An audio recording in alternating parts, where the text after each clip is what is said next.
పుష్ప ఒకటి తక్కువైంది పుష్ప.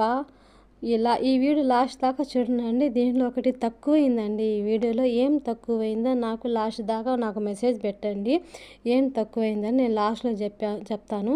మీకు క్వశ్చన్ మీకే వదులుతున్నానండి. దీంట్లో ఏం తక్కువైంది? పుష్ప ఒకటి తక్కువైంది, ఏం తక్కువైంది నాకు మెసేజ్ పెట్టండి. ఇదేంటంటే ఎర్రగడ్డల రైస్ అండి, ఆనియన్ రైసు. చికెన్ ఫ్రై అయినచ్చు, కర్రీ అయినచ్చు, లేకపోతే చికెన్ ఫ్రై అనుకుంటాం. ఎందుకంటే ఇది లాస్ట్కి ఏంటంటే మొత్తం వాటర్ అంతా ఆవిరైపోవాలి, మొత్తం ఒక కర్రీ లాగా అయిపోవాలి, ఒక ఫ్రై లాగా చేయాలి. మీరు లాస్ట్ దాకా చూడండి నేను ఎలా చేస్తానో. దీనికి కావాల్సిందండి చికెను, ఎర్రగడ్డలు, టమాటాలు, గార్లిక్, జింజర్ పేస్ట్ ఉంది కదా, అది కూడా అంట తెల్లగడ్డ పేస్టు.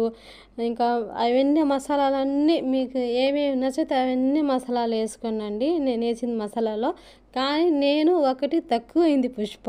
అది ఏం తక్కువైంది? మీరు లాస్ట్ దాకా వీడియో చూస్తామంటే ఈ మధ్యలోనే మెసేజ్ పెట్టేయండి ఏం తక్కువైందో, నేను ఏం తక్కువ చేశాను. ఎందుకంటే ఇది మన ఇండియన్ ఫుడ్ అండి. ఇది నేను చేసేది ఏంటంటే మన ఇండియన్ ఫుడ్. ఇది చికెన్ చేస్తుండేది సూపర్ అంటే సూపర్ టేస్ట్ అండి. కానీ ఒకటి తక్కువైంది పుష్ప. అది నాకు మెసేజ్ పెట్టండి.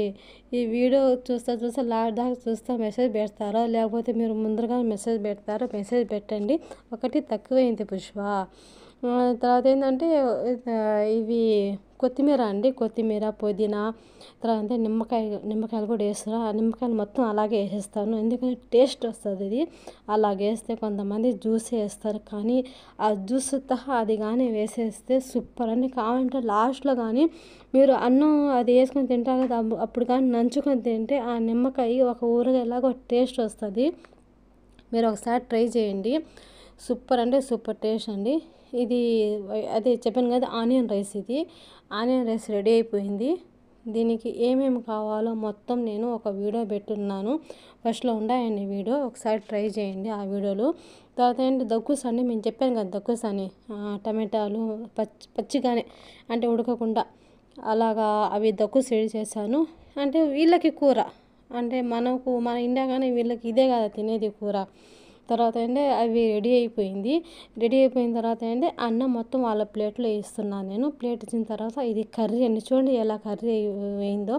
కానీ అది లాస్ట్కి ఆయిల్ బయటకు వచ్చేయాలి, అలా ఫ్రై చేయాలి చికెన్ని. ఇంకా మీకు అర్థం కాలేదా ఏం తక్కువైందో? దీంట్లో కారం తక్కువైందండి, కారం వేయలేదు నేను. ఇది ఇండియా ఫుడ్ కదా, కారం లేకపోతే ఎలాగో చెప్పండి. కారం ఉంటేనే కదా